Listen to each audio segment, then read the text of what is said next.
Let me start by thanking you both, Paul, Mariana, for doing this with us. And Mariana, what a beautiful film. Thank you so much for sharing that with us as well. I said sort of, I didn't quite know what to say when we went off. I said, I hope you enjoy it. And I'm not sure joy is the right word, but it certainly was moving and thought provoking. So thank you again for sharing that with us. I'm very happy to turn this over very soon to Flagg Taylor, who is a human against communism, and at the very least, but also I'm not sure how importantly compared to that, but he is also in fact the instructor for our class that recently concluded on Alexander Solzhenitsyn in the Gulag Archipelago, where he led 6 weeks of discussion with 15 young people, undergraduates, recent graduates, people who are in the beginning of their profession on this on this book. So I think we'll be hearing from some of those fellows down the road.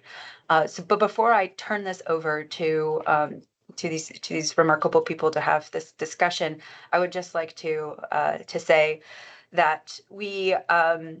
Although we have finished the Gulag Archipelago class, we will be having another class along similar themes this winter. We'll be reading Hope Against Hope by Nadezhda Mandelstam, a memoir about her experience and her husband, Oship Mandelstam, who is a poet during the same time period. And I just, if you are interested in that class, or if you know someone who might be interested, please do let them know. Our applications close on Monday, and it really will be a spectacular class as well. Clearly, there can be some beauty from this. There can be beauty found in it, and I leave it to these fine people and their long experience thinking about these questions to take up that challenge. So without any further ado, I will turn it over to Flagg, who will lead the discussion for a bit before bringing in questions from the audience. Thank you again. Thank you. Well, welcome everyone. I want to say, first of all, thanks to Marianna and Paul for your wonderful book, and Marianna for the film. I was lucky enough to attend the, I think, initial screening of the film in Washington, D.C. back in 2017. And since then, I've used the film in courses that I've taught at Skidmore. And then when the opportunity arose to link it to this course at the Hertog program, I was very excited and reached out to Dr. Halper to see if we could put something together with the film. So I'm really glad to get the opportunity to do that. I'm going to introduce you both, and then I'll ask a couple of questions to get the ball rolling, and then we'll hear from some of the students and other attendees. So Marianna Yarovskaya is an award-winning Russian-American documentary filmmaker who's the director and producer of the film you've just seen, Women of the Gulag. Her first film, Undesirables, won a Student Academy Award in 2001, and since then she's worked on dozens of programs at places like the Discovery Channel, National Geographic, the History Channel, Greenpeace, Animal Planet, all these places as an executive producer and senior editor, and she has credits on over 100 documentary films and TV programs, including research credits on 2 Academy Award winning and 1 Academy nominated feature film. And she's also a member of the Producers Guild of America. Paul Gregory is a research fellow at the Hoover Institution, and he's the author of the book, Women of the Gulag, Portraits of 5 Remarkable Lives. He's Cullen Professor Emeritus in the Department of Economics at the University of Houston, a research fellow at the German Institute for Economic Research in Berlin, and emeritus chair of the International Advisory Board of the Kiev School of Economics. He's the author or co-author of 12 books and more than 100 articles on topics including economic histories, the Soviet economy, transition economies, comparative economics, and economic demography. So, again, thanks to you both for both the book and the film. Marianna, I want to start with a question to you, but Paul, if you want to weigh in on this after Marianna finishes her remarks, feel free to do so. But so my first question has to do with memory.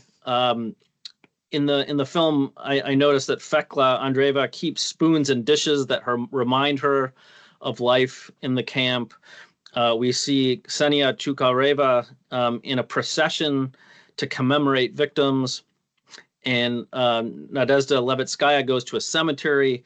And so at various moments in the film, you see different women kind of handling this question of memory differently. And so, Marianna, just if you would say a few words about how the women in the film chose to confront and remember these events that they went through so long ago. First of all, thank you for having me and showing the film. I think that the women we chose for the film, we chose the criteria was one of the criteria was that they really wanted to talk about the experiences. We never had to talk them into it, and we wanted to choose a big range of people from different stratas of society, from different classes. So we would have Adil, who is an Abkhazian princess, and we would have Ksenia, who is a peasant. We would have Posnik, she became a nurse later, medical worker, the one who was taking care of the rat in prison. And we would have a musician, Vera Gecker, who was a piano player. And so but each of them, what they had in common, of course, is that they each they were sharp, of course, and they each wanted to tell the story. And of course, it's through memory. You pick up the spoon, you go to and this is how films are made. You go to an empty grave called cenotaph. You erect for your parents, because the parents were executed and it's a common grave. You don't know where they are, but you build a place to commemorate them, and through holding these objects and going to these places, that's how they remember. Paul, did you want to add anything on this question of memory? No, I think Marianna covered it quite well, and I would like to emphasize that our experience was that when we came to interview, they said, "At last you've come. At last I can tell my story." So I back up what Marianna is saying as to them welcoming the questions as opposed to shunning the questions. Also, I wanted to add that we did catch them in the last years of their lives. It took us a while to make the film. Paul wrote this book in 1 year, but it took me 7 years to finish the film, and the issue was budget. We wanted to make it into a work of art. So we wanted to have the top composer who would play the cello. This is not, it was made for cinema, this film. So it's a Stradivarius cello that sounds, that you're hearing. Unfortunately, streaming, it's hard to. Basically what happened is that by the time we finished the film, 2 of our characters died, and then by now only 1 is alive. Are you sure? Are you sure there's 1 left? I don't. There might be none left. I think it's none. I think it's none. Okay. I think that Yelena Posnik was alive 3 years ago, and she was not in her best shape. So we don't know. I would say 1 is probably alive. Yeah. Okay. Paul, one question that you can start with. You mentioned in the preface to your book that the dynamics of women's survival and family ties and transition to normal life, all that was very different for women than it was for men. And so I wondered if you would just reflect on that difference. Why was it important to focus on the women because of the different reality of these different aspects of the experience of Gulag? Well, there's a technical reason and a cinematic reason. We did not begin this project thinking we would only include women. I think that came about simply because when we look for subjects, the only ones living, particularly from the Stalin terror period, were women. From the 30s, Yeah, that's the demography of the issue. So, and in addition, this is sort of sidelight. Yeah. We began by thinking we would do sort of a history, and then we talked to great experts. In fact, we have marvelous film of the best experts on the Gulag that we did not use. But then when we reviewed the raw material we had, we decided, let's let the women tell their own story, and that made the project a lot more easy to make, and also its impact, I think, is much greater. Yes, we interviewed Anne Applebaum and I think Robert Service and Peter and Steve Kotkin. I think Leonid Borodkin, who was the vice chair of the history department, Moscow State University. And Anne Applebaum just got her Pulitzer Prize for her book Gulag, and none we did not use because of the emotional impact. Yeah. I think you probably made a good decision. People can hear from the experts, right? Any time usually. So, Marianna, a question to you. I was really struck by the footage of the camp in Magadan in the Kolyma, the far east of Siberia. So what was it like to be present at some of these remote places, and why was it important for you to actually visit these places for the purposes of the documentary?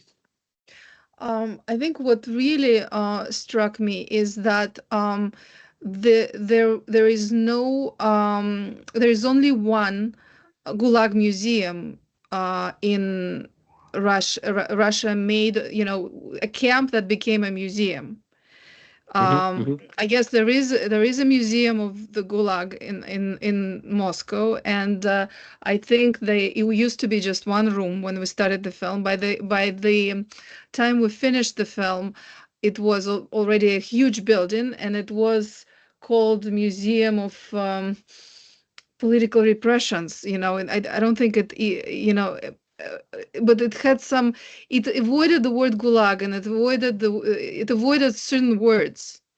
And it was, and then I heard a talk of the director of that museum, and that was already it was 2015-16, so already Nemtsov was killed, already things started, the screws started tightening, and so the director of that museum said, we shouldn't be looking back, we should look forward with our history.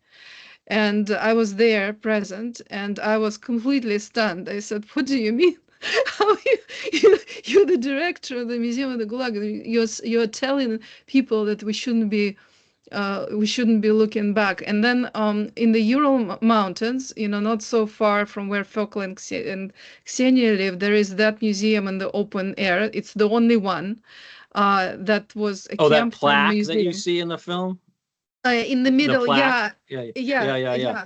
So that's basically, and it's called Museum of Political Repressions as well, and it doesn't really talk about the system, about Gulag, but I saw school children go in there, and there was a lot of controversy about that museum, and the huge fights with I don't know where it stands right now. Basically, when I was there, there was management changing, and they greeted us very warmly, but there was just there is a problem with that part of memory.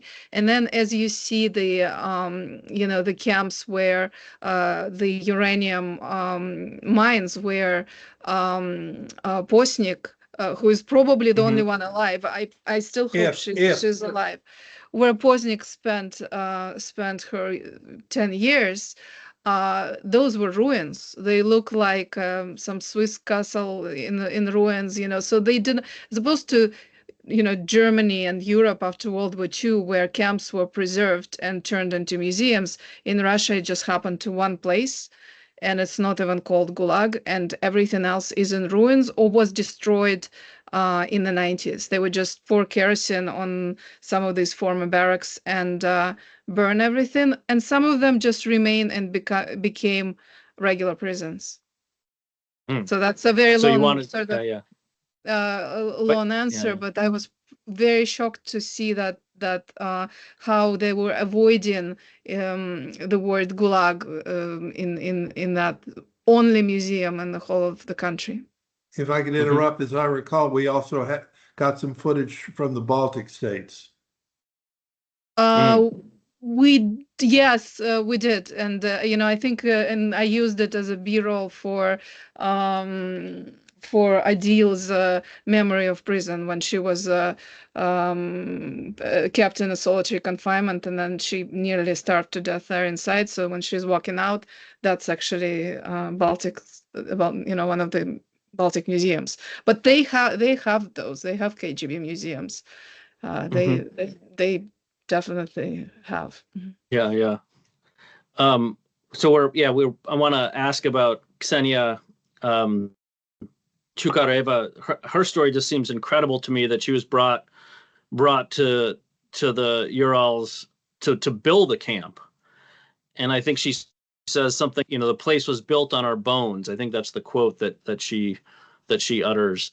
And I think this is a kind of underappreciated feature of some of Gulag, that the prisoners would be dropped in an uninhabited and in many ways uninhabitable place, and then forced to build the camp that they would then inhabit for logging or mining. And so I wondered, maybe Paul, you could sort of reflect on that feature of Gulag, and maybe Ksenia's experience in particular.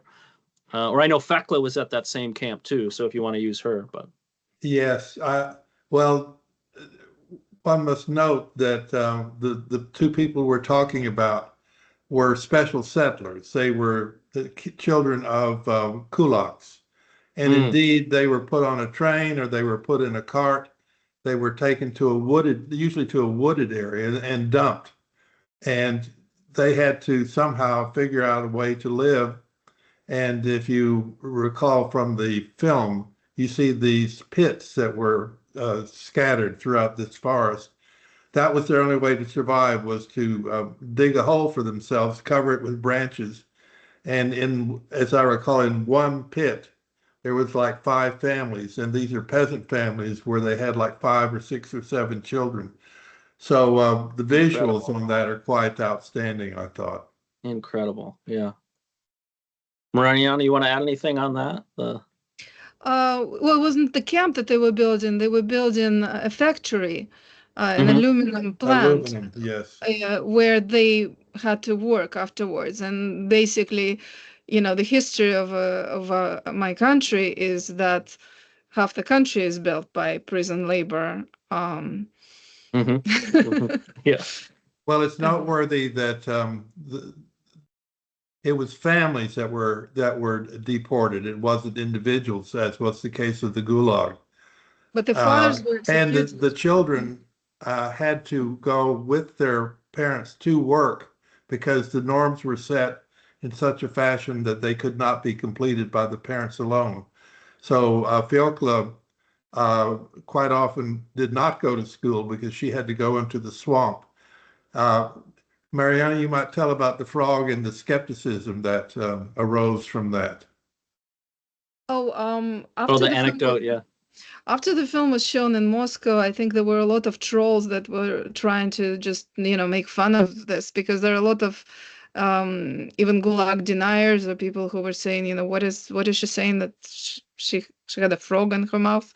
What is that? And so we screened the film. One of the screenings was at the Moscow Film Festival, and we had trolls there who would just, not just anonymous, but there were people who would just get up and, ask very unpleasant questions, doubting any of this has happened. I would urge you to say a few words about the participation and support of the Solzhenitsyn family. Oh yeah.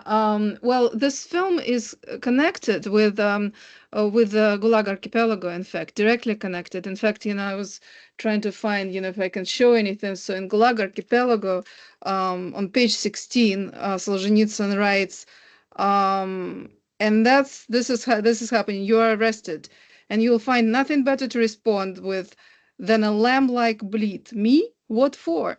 And that's exactly what Levitskaya is saying, his assistant. He actually used Levitskaya's testimony and memoirs in parts of his book about women's experience, Women of the Gulag. And how I met Levitskaya is through Solzhenitsyn's son, Yermolai, who was working for McKinsey, through the friends of mine who were working in Moscow. He said, "Oh, you're making this film, you should meet my mom's friend." And so that's how I met Nadezhda Levitskaya, and we kind of uncovered it at the end of the film that she works for his foundation, because we wanted to show that part of why these women stayed alive for so long is that they had this motivation to do something, to write a book or to work for a foundation, to do something to commemorate this. And Solzhenitsyn came to the premiere of the film in Moscow, and actually Levitskaya was still alive then, and they were both there.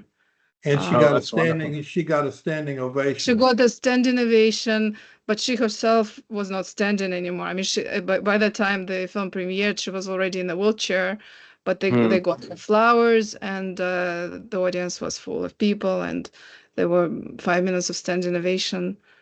Usually, Gulag victims do not get the appreciation and respect that, say, Holocaust victims get throughout the world, because it's just not widely talked about.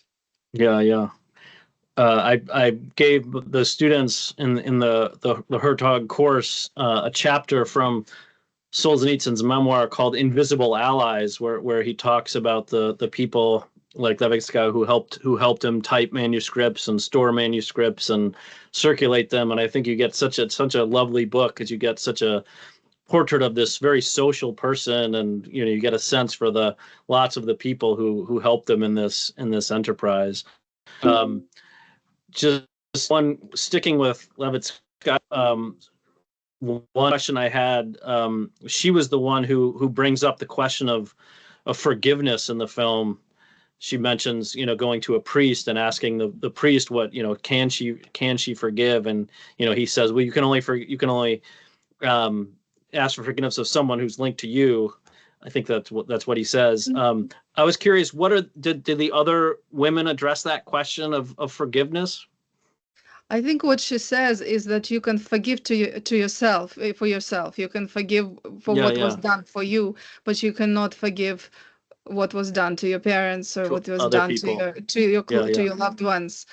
And I find it very strong. And even though this film was finished a very long time ago, I find coming back to that thought, because that happened in my family as well. Does one forgive for what happens to your parents and grandparents? I found that they do have a certain detachment from it, because such a long time, that a long time has passed. They do have some detachment. But I do find that their biggest pain is what was done to their families, not what was done to them. And I think, I was asked before if there is a difference between how men perceived, imprisonment, how women perceived imprisonment. I don't know if there is a gender division like that, but I think, speaking of empathy, their biggest punishment was the murder of their parents, the loss of the separation with their sister, the inability to have a child. So it's through the families that they were punished, and that is what they remember the most, and that's what hit them the worst. That's why each of them remembers what was done to their parents, and they remember it way more emotionally than when they remember what was done to them. Yeah. Paul, do you want to add anything? I would like to bring up the fact that when the film was being made, we got inquiries, and Marianna got most of them, as to, did you feel that you were in danger in making this film? My impression is we did not worry about that, and there were no real negative repercussions at that point in time. If we were to repeat what we did back then, we would be in jail. Marianna would have a 10-year sentence hung on her, et cetera, et cetera. but we did not feel that we were in danger in making this film at that time. Things have changed. It's a good benchmark which shows how things have changed. Mm-hmm. Mm-hmm. Well, Did it's a oh, go ahead. pretty it's a I would say it's not a it wasn't a very political film in that, so I think that Paul, your assumption is a little too strong whether they would, they censored the film when they showed it back then. And right now it wouldn't be shown on TV. Yeah. But a few years ago, before I think right after the pandemic, before the war, they did show it on Channel 2 Russian state television. And the only thing they did is they snapped the ending. There's a slide for 40-second ending. If you remember, I kind of, because it's a short film, I decided to circle it like a poem. We come back to this communist theme in the music, and we come back to the Red Square, and there's a double of Stalin and Putin hugging on the Red Square. So they cut that off, and so they ended it with just Ksenia walking into the distance, and then they cut the credits out, so that there are no American names and there are no memorial society that really helped us make this film. Memorial is now a forbidden organization. They're foreign agents, and they were exiled abroad, where they're trying to still function. Instead, they put that official Gulag Museum on there, and then my last name. So they altered the credits and they cut the ending. What they would do now, I think, there's no really taboo on making history films right now, but the film we're making now, Paul, that would probably create some trouble for me. Yeah. Levitskaya brings up, as I said, addressing the question of forgiveness, and in that context, she mentions, I think, seeing one of her interrogators, and I remember was it the case that Ksenia Tukareva, did she live in the town in the Urals near where she was transported to for the rest of her life? Do you know? Fiokla and both of them lived in that vicinity.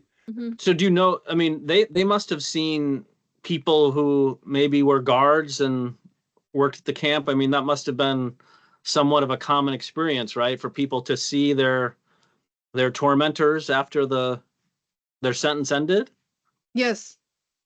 Yeah. And that's yes, and I think that it would have been another chapter to the film. We wanted to keep it short, but another chapter would have been the life after the release, and trying to come back to their families and to the normal life if they had families, right, Paul? You have that in your book or not? Correct. I mean, Fiokla is the one who fought back, with these rehabilitations. So the grand achievement of her life was the 215, I can't recall the number of rehabilitations that she 500. achieved.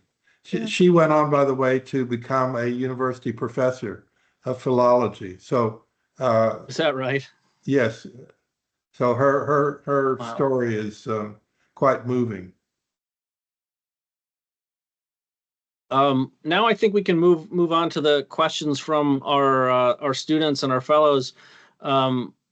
I can see some of their questions in the Q&A, but maybe I'll ask them to turn their camera on to ask their question. Why don't we start with the question from Sam Rechek? Be nice to see them, the faces. Yeah, there he is. Hello, Sam.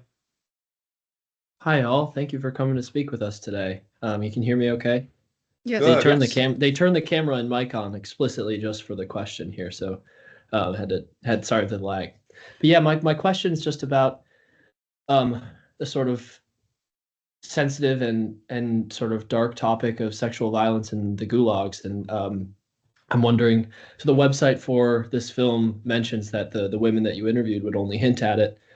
And I know from reading the Gulag with Professor Taylor that there's a lot more darkness that could have been touched. And I'm just sort of curious to hear your thoughts on how you navigated that topic, how you thought through addressing it with the women, and what you learned from that experience. Marianna, that's yours. When I interviewed Levitskaya, and she was the one I think who would come the closest to that, and she would tell that story. She would tell stories of sexual violence happening to others around her. So it's almost like, and that's what I noticed, that they would talk about this happening to other people but not to them. And I just made a decision for myself to not press and push. And I wanted this film to be sort of, PG-13, like the tip of the iceberg, so that, children could watch it. It was very strange that in Russia they put 18 plus only, just because and then they put 15 plus for some reason, because there's absolutely nothing in this film that cannot be shown to young people. But my perception and understanding that it was completely horrible for women, and they were slaves of slaves, like Shalamov said. And if one wants to know more, read more, Varlam Shalamov's short stories would be the ones to start with. And then of course there are women's memoirs as well. There are quite a few, but I would start with Varlam Shalamov's short stories to really go into the worst of it. A good number of the guards were former prisoners. This was a terrible job for the guards. So quite often women, as I understand it, would, as Marianna said, become slaves of slaves. And without a protector, you would be in very difficult straits. So the guards and the female inmates formed this sort of pact of protection. The criticism I would get sometimes that this is not, that the film is not harsh enough, that it is not showing the worst of it. Yeah, well, I mean, when you have to, pick, you got to be careful as a filmmaker, I would think. Images and audio can be so powerful, right? I mean, at some point you don't want to overwhelm people, so I'm sure that was a difficult choice. So next question from Chen Shah. Hi, good evening, and thank you for being with us. My question is just about how you found these women in the first place and how you gained their trust in talking about these very, very difficult topics.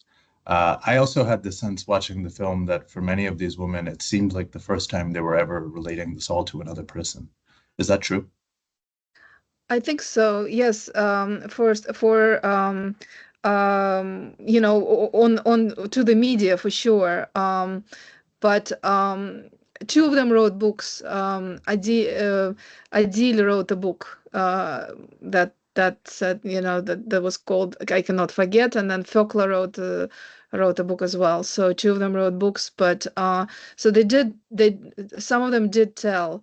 With Geker, the musician, and Yelena Posnik, they did tell, but it was never public. This group Memorial Foundation, so it's a non-profit, not government organization in Russia that was collecting information about victims of the Gulag in Russia up until 2019, when they were deemed foreign agents, and a couple of years later exiled from Russia as an enemy organization.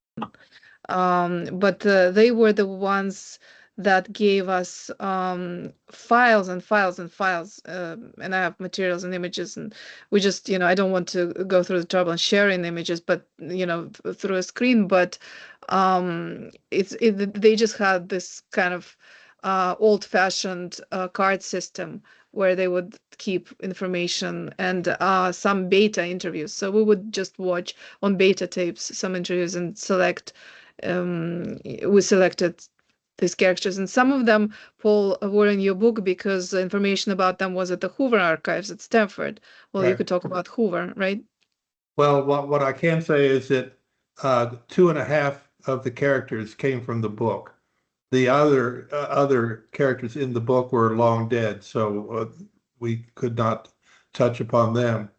So, but the majority so 3 of the 5, Marianna found via Memorial personal contacts and so forth. And some of the, for example, Ksenia, we just found by accident when we went to film an interview with Folkla. So it, you know, her story. It was a procession, the religious procession. Yeah, she was there. Where we found her. Yeah. Mm-hmm.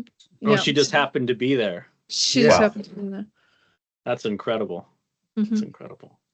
We came to film on a day when the procession was taking place accidentally, and she was there all dressed up. Yeah, yeah. A related question to the one that Chen just asked. I mean, I guess both of you can answer this, but sort of what percentage of the material that you had in total kind of made it into the book, and same thing for you, Marianna, what percentage of the sort of total footage in terms of interviews and stuff actually made it into the film? Assume you have lots of extra stuff. In order to make it from book to film, you had to be alive.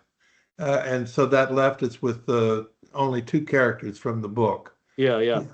The others, Marianna found through her networks that she's already described. No, but I mean, what percentage of the stuff that you actually recorded and I would say did you actually use?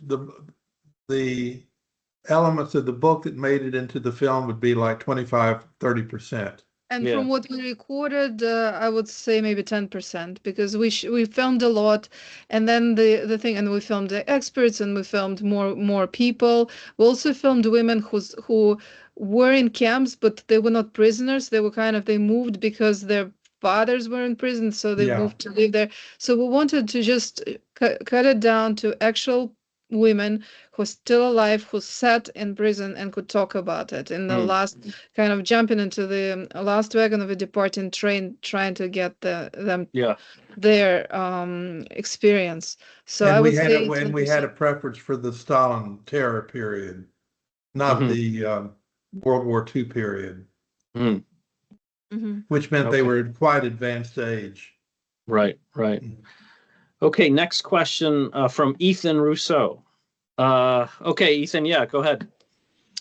Yeah, hi. Thank you for taking the time to speak to us. So I think it's no coincidence that the movie, obviously, or the film opens with the Red Square and with Stalin, and it kind of closes in the same way. And one thing that really struck me was the statistic given at the end that 38% of Russians still find him to be the most outstanding person in history, and more so than Putin. And what it reminded me of is the same way how Mao is treated in China relative to Xi Jinping, who Mao, despite, the Great Leap Forward where millions died in the Cultural Revolution, which is still remembered, is still revered as this ideological god essentially. But Xi Jinping is also worshipped in his own sort of way. So I guess I'm very curious how Stalin has remained such a popular figure despite this living history of the Gulag, which isn't going to be living much longer, and also the prevalence of Solzhenitsyn's work. So is it something that's passed from generation to generation? Is it something that the Russian education system instills in people? You spoke of how the word Gulag is kind of opposed and there's censorship, when you talked about how the film was aired, but they cut the end part out. So yeah, and they cut the statistics. They cut out the statistics about Putin and Pushkin and Stalin, and they also announced that Levada Center, who conducted those statistics, is a foreign agent, and they're now not legal in Russia.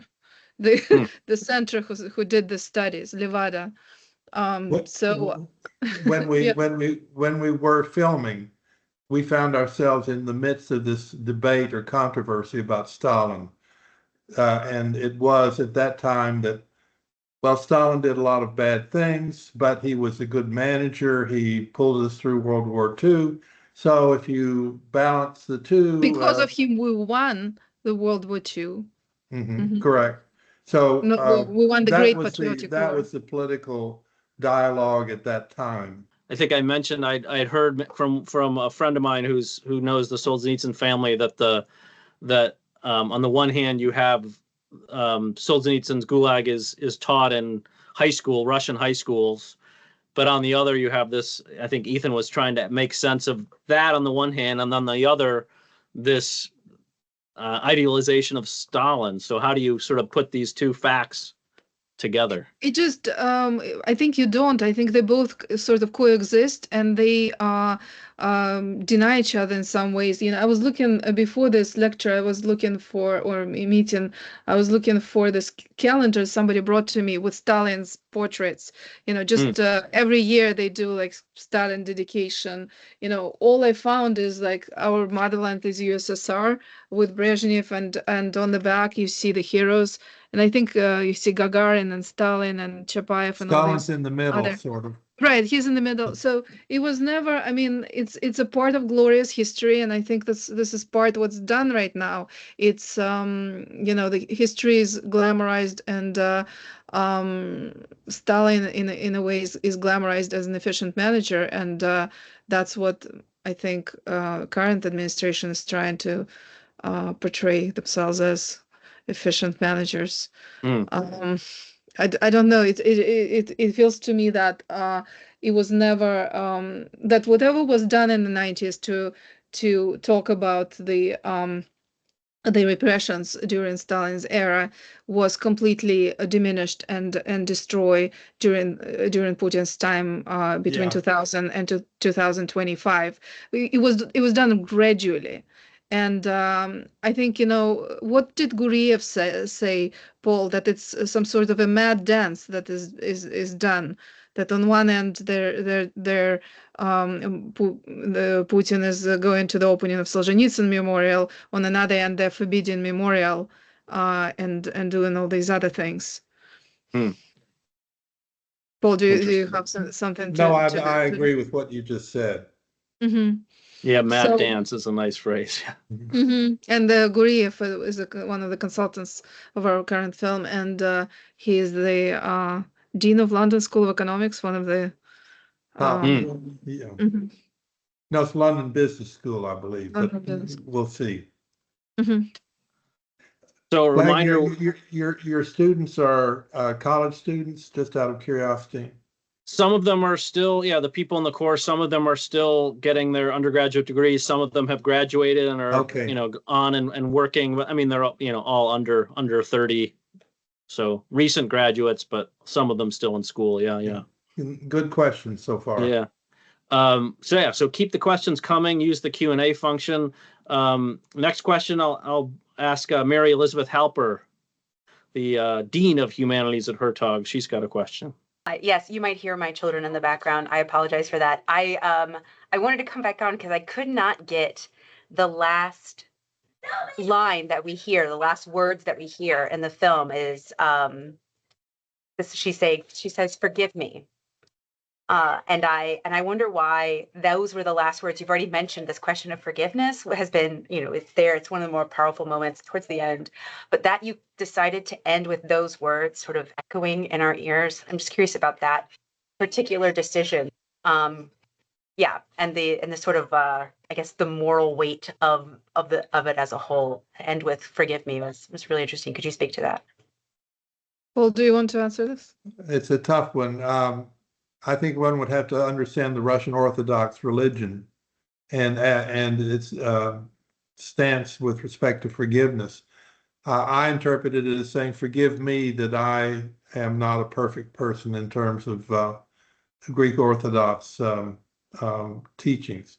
That would be my interpretation. I'm sure Marianna might have a different one. I think Paul is right. This is somebody who is very religious, and it's her probably final years, and this is you're at that stage of life when you're thinking of that so it's a Christian thing. It's a pure Christian thing. Forgive me.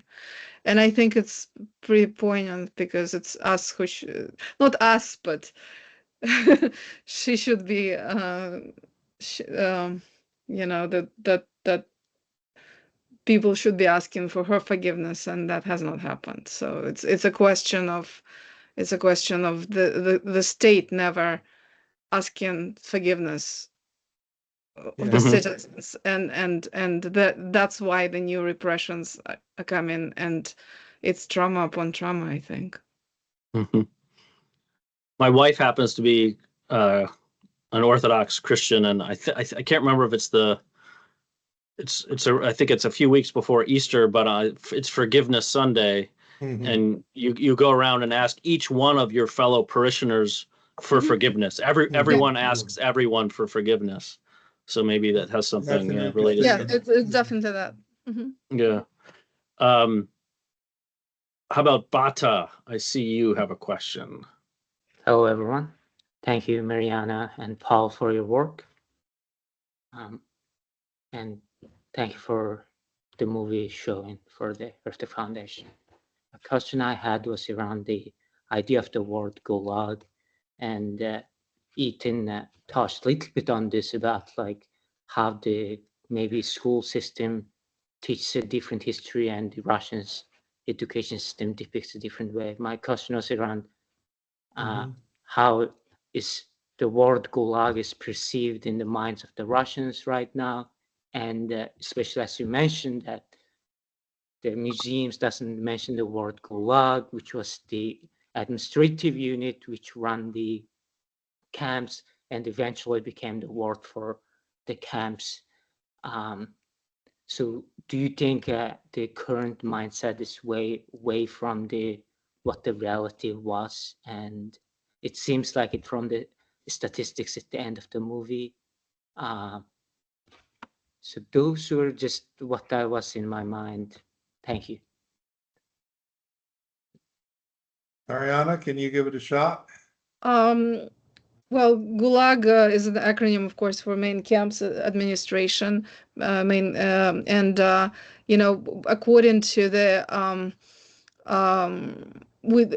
according to modern history, with the death of Stalin, Gulag started disintegrating.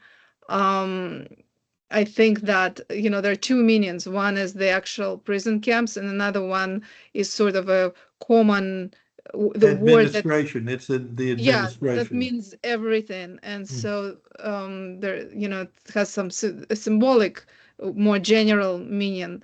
The word is used. It's often used by trolls, actually, looking from outside, I see this. So, oh yeah, this is like, it's like, what are you saying that, we have gulags, what are you talking about? So it's a little bit, what I noticed, it's a little bit of a denial on an everyday basis. And I think this is what happens when you don't educate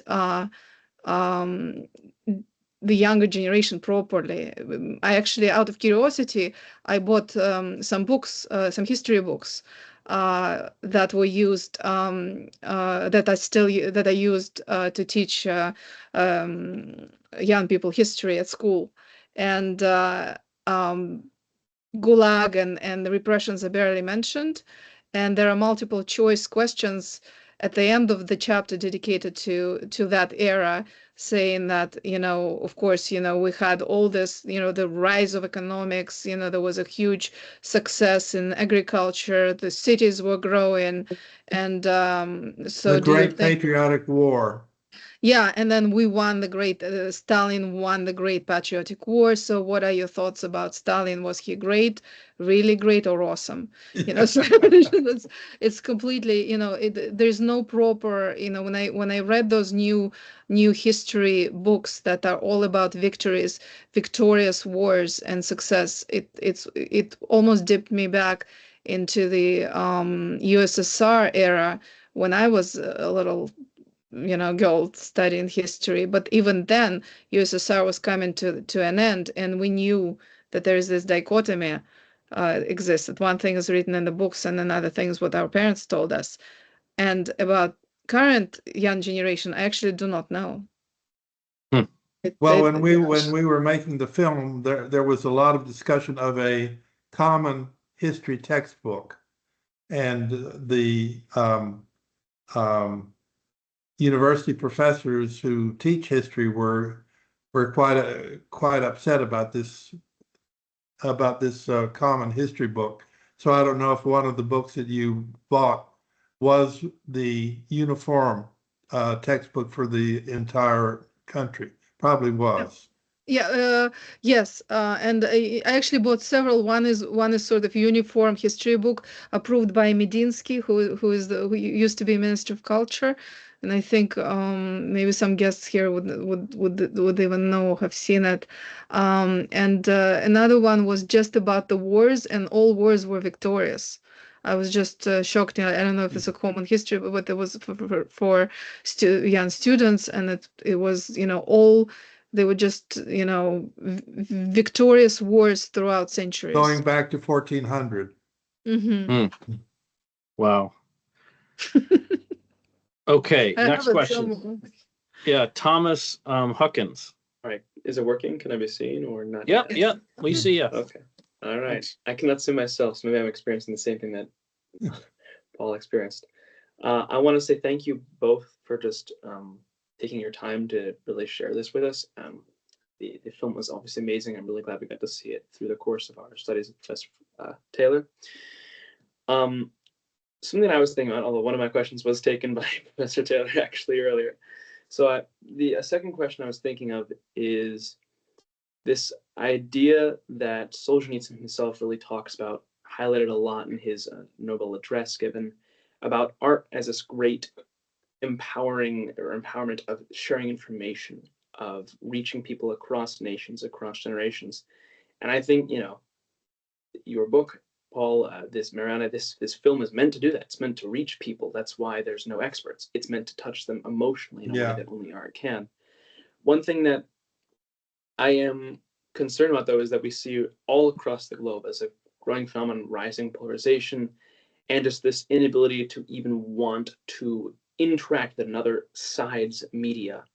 And this was also talked about Solzhenitsyn in his one section on Our Muzzled Freedom, how in the Soviet Union, obviously we're not living in the Soviet Union, but things such as universal ignorance, constant fear, and betrayal as a form of existence all made it impossible to even exercise dissent at all.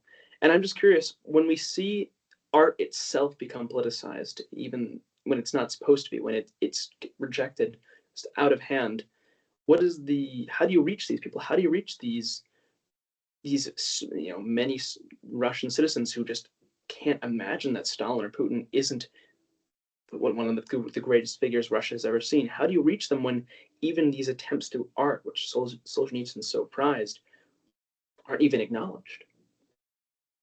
Very good question, and I'll let Marianna answer it. That's an easy one. Come on.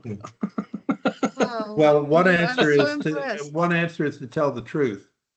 And I aside from the frog in the mouth skeptic, we've not really had anyone who accuses us of not telling the truth, or the interviewees not telling the truth. Marianna, it's up. Artistic truth can be different from there could be many sides, right, and many truths.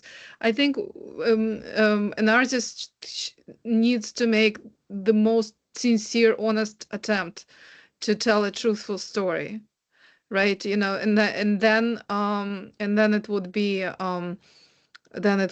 impactful. I think that's one thing that I can say. I would say that with this film, each work has maybe its own length of existence. Somebody said, one of our producers said, when we got shortlisted for an Oscar with this film, said your film will probably live for at least 20 years. So in fact it already did a lot. It was shown on the huge government channel, even though without the ending. It was shown on Airflot right before the pandemic hit.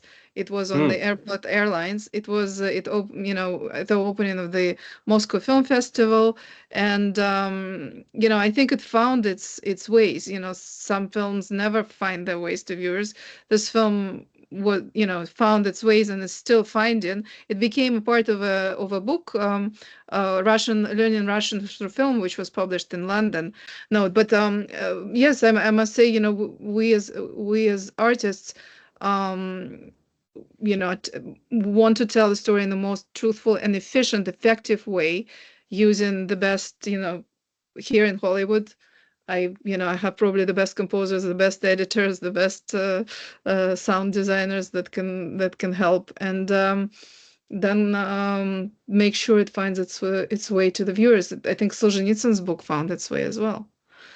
Paul, do you there is a quotation, presumably from Stalin, that fits this discussion. And Stalin's quote was, "The death of 1 million is a statistic. The death of a person is a tragedy." So we've gone from the statistic to the tragedy. So we have 5 tragedies.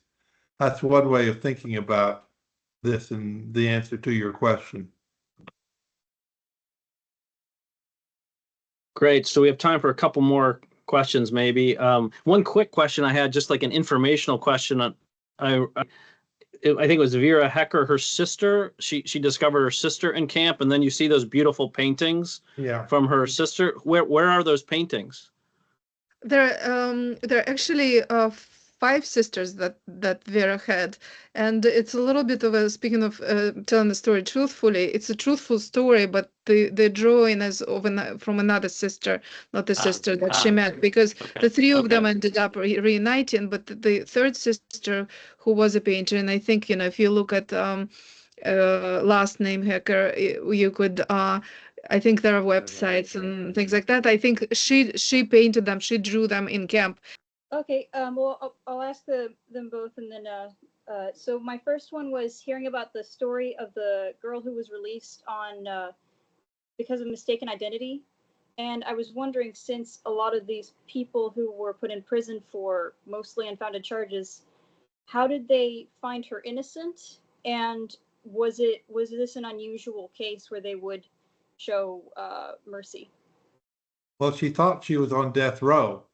So that no, it was about Hecker with her sisters when they came in the morning, and they took the sisters that ended up being at home, and the ones that were not at home they didn't take, they just moved on to another correct. So the answer is a lot of this was just random. But the story I'm thinking of is a deal in the prison where they put her in isolation with the 1 light bulb, and they say they came to her and said, "You are free to go." It's mistaken identity, but we don't know the more than that of the story. But she did think she was on death row. Yeah, I think that they would have quota to fulfill, and sometimes it would be random. What we're working on now, Marianna, could you answer that, please? We're working on a film about should I say, Paul? I guess so. Yeah, we're working on a film about Lyubov Sobol. She is Navalny's first employee and used to be his right hand. And lawyer. And his lawyer and the head of his investigation department. And it's her story, quite emotional, and it's a feature film. And we are almost finished with it. And yeah, she was able to escape Russia. So think of us in terms of future invitations. Well, this is wonderful. Thanks so much to you both, Paul, for your book, and Marianna for your film. And I guess it was the film, is a joint project, but very, very moving, and it was a great addition to the course on Gulag Archipelago. So yeah, we really appreciate it, and we really appreciate you coming to speak with us about it today. And thank you so much. Please give our thanks to your sponsor. Will do. Mm-hmm. And amazing questions. Thank you. Yeah, we'll stay in touch. Thanks so much. And we like your students. We do. Thanks again.